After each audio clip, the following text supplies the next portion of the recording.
Hi, and welcome into Sports Nightly. I'm Alex Wilcox. We've got a recap of Week 4 of the high school football season, as well as Week 1 up in Michigan. Plus, Notre Dame improves to 2-0, thanks in part to a guy who was on scout team, and highlights from around the majors as baseball enters its final week. But first, we start out with Week 2 of the NFL season. Browns and Bengals, of course, played on Thursday, but Detroit was looking to avoid an 0-2 start up in Green Bay. Lions at Lambeau this afternoon taking on the Packers. Good start for Detroit. First drive, they give it to Kerryon Johnson, and Johnson bulldozes his way into the end zone and then does the Lambeau leap in front of an empty stadium. Lions up 7-0. End of the first, 7-3 Detroit. Stafford looking end zone, finds Marvin Jones Jr. for 6. So the Lions take the 14-3 lead as we get another look at that nice interception from Jones Jr. But then here come the Pack. Second quarter, 14-10 Lions. Aaron Rodgers fires to Robert Tonyan for the touchdown. His defender fell down, and Green Bay takes the 17-14 advantage into the half. Now, this is the first play of the third quarter. They give it to Aaron Jones, who goes right up the middle, splits the safeties, and he's off to the races. 75 yards to the house. It really didn't get any better from there for Detroit. Matt Stafford threw a pick 6 in this one, as the Packers topped the Lions 42-21. Dating back to last year, Detroit has now lost 4 straight games when leading by double digits, a dubious NFL record. Notre Dame dominated South Florida yesterday in South Bend to the tune of a 52-0 shutout win. Now, that wouldn't have been possible without the help of some unlikely suspects. Before kickoff, the Irish announced 7 players would be held out of the game for unspecified reasons, COVID, including 3 defensive starters. Now, that thrust sophomore linebacker Jack Kaiser into the starting lineup for the first time in his career. Kaiser didn't find out he was starting until Saturday morning, just hours before the game, and he was on scout team earlier this week in practice. But when his number was called, Kaiser shines. The Indiana native led the team with 8 tackles, including 2 tackles for loss, and was given the game ball. I mean, Notre Dame's is the peak of the mountain, right, in terms of college football, especially in Indiana. Wearing a golden helmet just to be on the team, like that's just, those are dreams of, many kids here in the state of Indiana. So, to put the helmet on, walk down that staircase, and then get on that field, it's surreal. And then to actually take live snaps, and contribute to the defense and contribute to a win, that's just amazing. And then, to get the game ball, like you just don't think like things like that will happen to you. He's a remarkable young man that can help our offense get prepared for, South Florida's defense, and then put himself in a position where he can lead our team in tackles. I was kidding Clark. I was like, what are you doing? Why isn't he starting all year? Kaiser and the Irish hit the road for the first time this season when they travel to Wake Forest on Saturday. That game is a noon kick. You can watch it on ABC. Let's get to some baseball action. Indians on the road taking on the Tigers. Beautiful day in Detroit. Now, the beginning of this game was a pitcher's duel. Carlos Carrasco on the mound for the Tribe strikes out Nico Goodrum here. Carrasco allows just 1 hit in 7 scoreless innings, striking out 11. For the Tigers, meanwhile, Matt Boyd was perfect through 4 innings of work, but he would get into some trouble in the 5th. 2 on for Jordan Luplow. He rips this one out to left. Carlos Santana rounding third. He scores, and the Indians take the early 1-0 lead. Jumping ahead to the 6th, Jose Ramirez making his case for AL MVP. 2 long balls on the day for Ramirez, his second 2-homer game in 4 days. To the 8th now, Miguel Cabrera takes one oppo, his 484th of his career. The Tigers fall, though, 7-4. Now, with the win, the Indians' magic number is 3 to secure that AL wildcard spot. Let's head out to Cincinnati. White Sox on the road taking on the Reds. We go to the bottom of the 4th. Bases loaded for Tucker Barnhart. Can't hit through the shift. The White Sox get the force out at second, but Jesse Winkler does score as the Reds take the early lead. We're still in the 4th now. Very next batter, Aristides Aquino with runners on the corners, hits it to third. White Sox get the easy out at first. Another run comes across for Cincinnati. That's Brian Goodwin who touches home. Reds far from done in this inning. A few batters later, bases loaded for Mike Moustakas. This one pokes through. Former Tiger Nick Castellanos scores. Joey Votto scores as the Reds go up 5-0 after 4 innings of play. Next inning, Aquino at the plate again. This time he takes it deep. A 2-run blast into the upper deck. Cincinnati would go on to get the win 7-3. Also in this game, Joey Votto recorded his 1,211th career walk. He passes Pete Rose for the Reds' franchise record. We just had week 4 of the high school football season here in Ohio, but up in Michigan, they just played their first games. For Bedford, the season got off to an impressive start, a 41-0 shutout win. The last few weeks and even months have been confusing, frustrating, and yeah, even a little maddening. But when the Mules kicked off just after 7 p.m. Friday night, it was back to football, and that's a very good thing.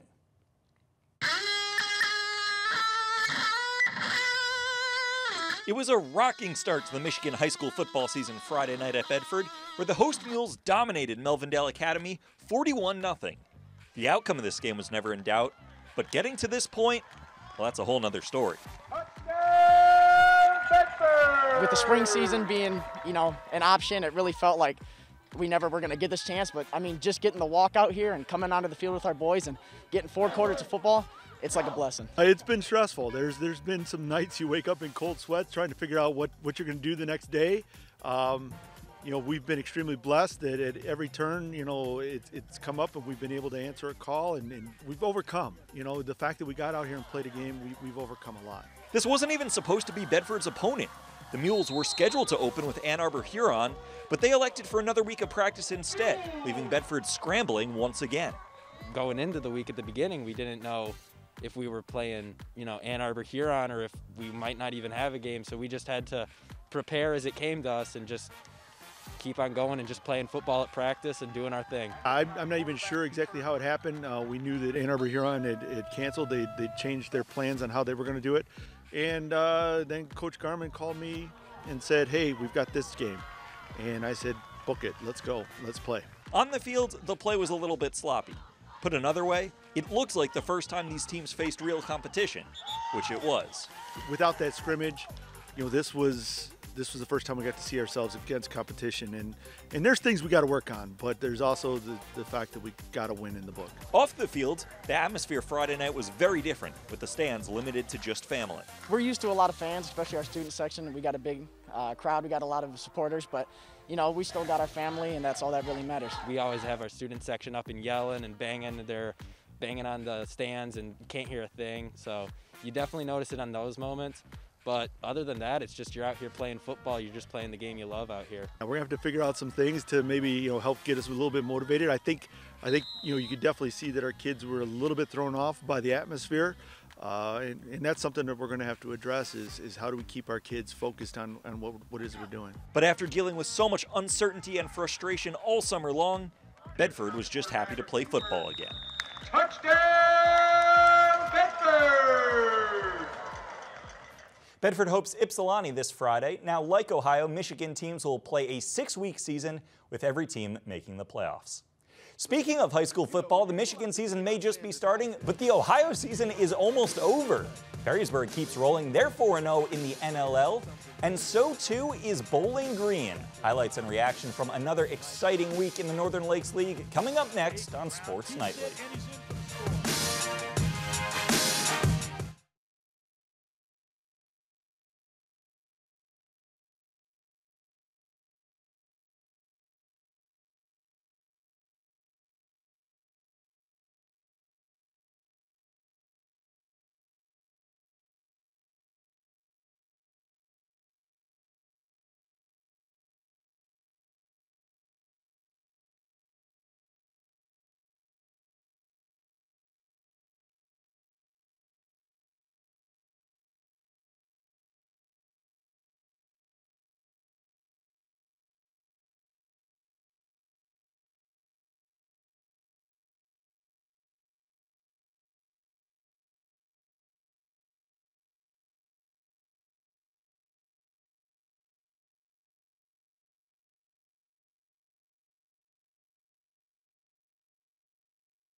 Sports Nightly is brought to you by Groganstown Chrysler Jeep Dodge Ram.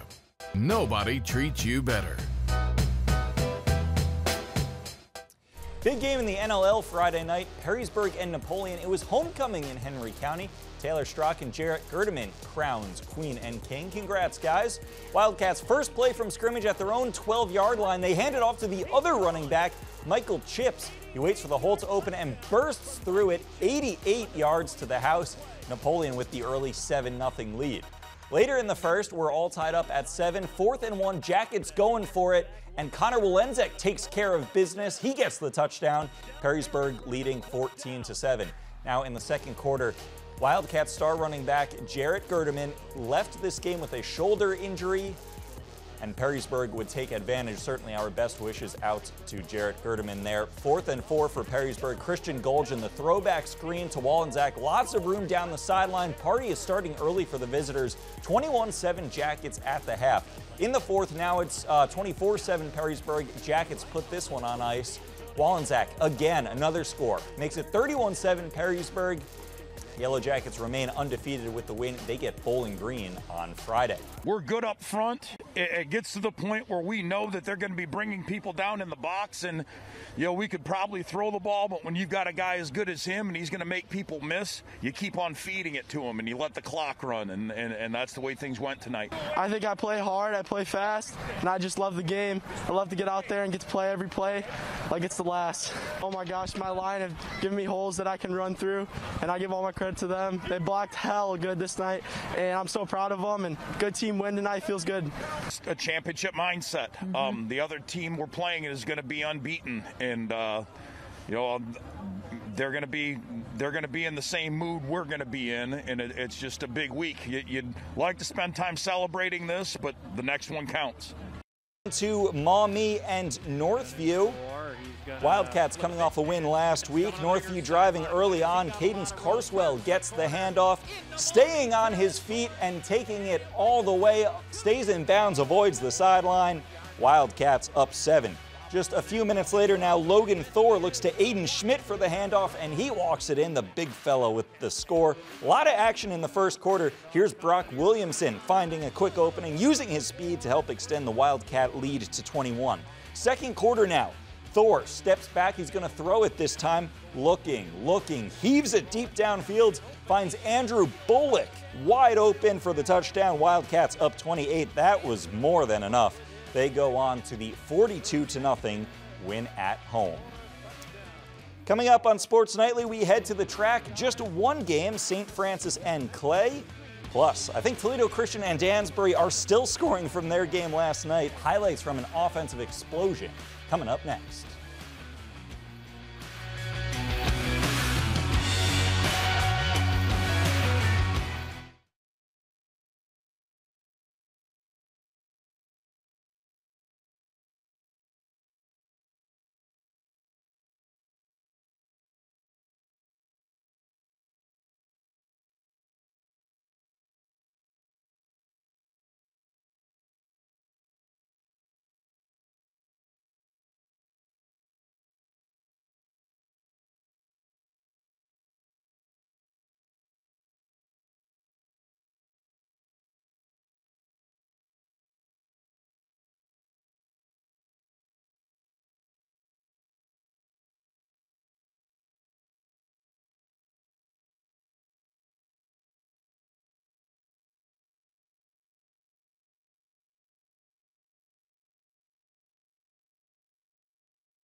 Sports Nightly is brought to you by Charlie's Dodge Chrysler Jeep Ram. Doing it different, doing it right. Welcome back to Sports Nightly. Now, there was just one game in the track this week. That was Clay and St. Francis, because both Central Catholic and St. John's, the two top dogs in the conference, both had their games canceled due to a Findlay player testing positive for coronavirus. So let's take you out to that one game that happened in the track. St. Francis hosting Clay at the Glass Bowl. First quarter, Eagles ball deep in their own territory. Uh-oh, don't do that. Knight's Stephen McCoy comes up with the interception. He would later score on a short touchdown run. St. Francis up 7-0. Later in the first, Clay punting. Oh boy, that one's blocked. That's Domo Austin who blocks it, and Dominic Arnold is the one who scoops it up and scores. 14-0 Knights. St. Francis just getting started. Their defense coming up big. How about their offense? David Kaiser, a little misdirection here. Back to Charles Green on the screen, and Green is money. 54-yard touchdown, 21-0 Knights in the first quarter. Moving on to the second, it was more of the same. Kaiser buying time, rolls out, then throws across his body. Don't do that, but, well, I guess that's okay when it comes up for a touchdown. That's Jamani Russell hauling it in. St. Francis big, 42-zip. To the Northern Buckeye Conference, Rossford bringing the energy out of the tunnel as they look ready to take on Eastwood. Eastwood, though, strikes first as Bryce Kaprowski-Kistner bolts right up the middle to put Eastwood up 7. That would be the score at the break. Second half, Rossford trying to get something going. Jamari Kroom climbs the ladder. Nice catch there. That moves the chains, but Rossford was unable to score. This is the final play of the game. Rossford trying for a miracle here, throws it deep, but it's intercepted. And now he's trying to return this for the pick six, but then the ball gets coughed up. There's a scrum at the end for it. In the end, Eastwood takes it 14-0. In the TAC, Cardinal Stritch at Ottawa Hills taking on the Green Bears. Blake Nepper gets the pitch back, gets the extra push in to put them on the board. They would go for 2 and get it to take the 8-0 lead. Now it's like deja vu all over again. Matthew McGee gets the ball to Nepper once again, who fights his way into the end zone for 6 more. And in true Chris Hardman fashion, they would go for 2 here. AJ George, wide open, flips it to him right there. Green Bears up 16. We're still in the second. This time McGee rolls out. Check out this throw. Very risky into double coverage, but George hauls it in. 2 points would follow. We go into the second half. Thomas Faust on the line for Stritch, hands it off to Dwayne Moorhead, who bounces outside and into the end zone. Cardinals on the board. Still in the third, Andrew Helgren taking the pigskin on the outside and all the way home. The Green Bears hold on to a 32-14 win at home. Toledo Christian hosting Danbury in 8-man football. This game was just nuts. First quarter, Eagles up 8-6. Trevor Wensink rolling out, slings it downfield and hits Daniel Kuhn in stride for the touchdown. Toledo Christian goes for 2 and takes the 10-point lead. Danbury, though, took over in the second quarter. Up 20-16, and they hand it off to Cade McCarthy. And McCarthy, he zigs. He zags right through the Eagles' defense for 6. Lakers went into the half up 44-28. Toledo Christian, though, made it a game in the third. Down 52-36, they give it to Solomon Sandoval on the jet sweep. He finds a seam and turns on the Jets. This kid had a kick return touchdown, a receiving touchdown, and now you can add a rushing touchdown. Solomon Sandoval is just a human highlight reel. To the fourth now, the score is 68-56, and no, neither side was done scoring, by the way. Cole Shortridge bulldozes his way through the defense. He's in. Danbury tops Toledo Christian 82-64. Hope you bet the over on this one. Okay, now let's get to Bowling Green taking on Springfield, an unbeaten Bobcats squad, by the way. Bobcats on the 5. Eli Brown pitches it to Ryan Jackson. He's in for the touchdown. BG up 7-0. In the second now, Bobcats in a little bit of trouble. Ball at the 3. Brown trying to get out of the end zone, but he is dropped by Antoine Ellison for the safety. It'd be 7-2 at the break. That, though, would be the only points Springfield would score. It was all BG in the second half. Here, Brown makes up for the safety, dialing his own number, 14-2, Bobcats on top. Bowling Green goes on to win big, 35-2. Well, coming up on Sports Nightly, it's one of our favorite segments. It's the Player of the Week. We chose 4 nominees. Now you choose the one. That's coming up next on Sports Nightly.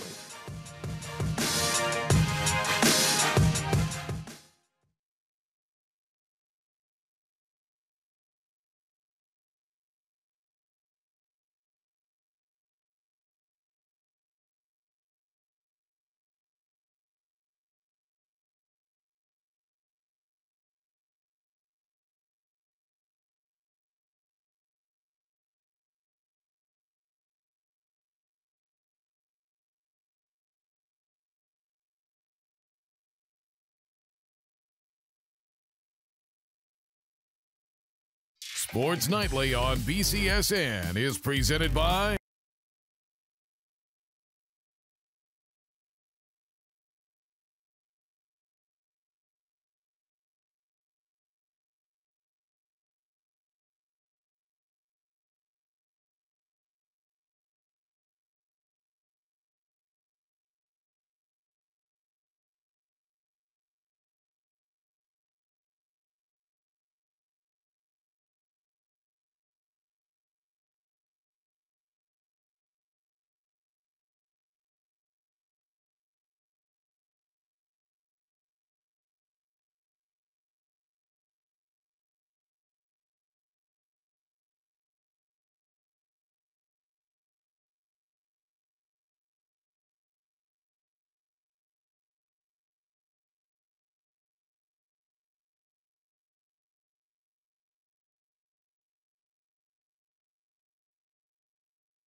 Sports Nightly on BCSN is presented by Team Sports. That he was able to. Let's take a look at this week's nominees for the Charlie's Dodge Chrysler Jeep Ram Player of the Week. Up first, Mike Robinson's pick. Coming from St. Francis, it's wide receiver Charles Green. In their 42-0 win, Green had 3 catches for 80 yards, including that nice 54-yard touchdown to give the Knights a commanding lead. Knights are now 2-2. They head to Lima Senior on Friday night.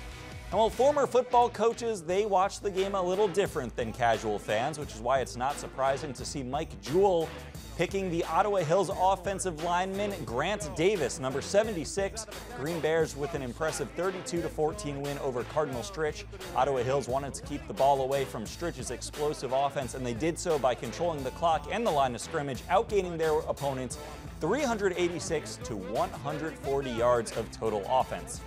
Claire Dow's nominee comes from the Northern Lakes League. It's Perrysburg sophomore running back Connor Wolenzek. Can't believe this kid is just a sophomore.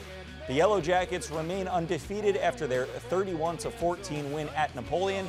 Wolenzek rushing for 233 yards on 39 carries and 2 touchdowns on the grounds to go along with a 38-yard touchdown reception. Jackets can just about seal an NLL title next week when they host the other league unbeaten Bowling Green. And finally, the fans pick this week, also coming from the NLL, it's Anthony Wayne quarterback Garrett Pike. The senior helping Anthony Wayne end their 2-game skid by scoring 3 touchdowns, 2 on the grounds, 1 in the air, in the 27-0 win over Southview. Pike was 11 of 22 passing for 117 yards. He also added 53 yards on the ground. Make sure you make your voice heard. Head to the BCSN Twitter page to cast a vote. Voting closes tomorrow at noon. Sports Nightly will be right back.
Well, let's take a look at some fantasy football leaders. This is a new feature on BCSN. If you had any of these guys on your fantasy team, you had yourself a good day. Aaron Jones, monster game, 168 yards rushing and 2 touchdowns. Dak Prescott, 450 yards and 4 touchdowns as well for the Cowboys in their comeback win. Also, Calvin Ridley. Hey, I had him on my fantasy team. He was about the only one that did anything for me. Matt Ryan also having a good day, as did Tyler Higbee. And also Leonard Fournette, Pat Mahomes, Mike Gesicki, and Ryan Tannehill all also had pretty good days. That's going to do it for us. Good night.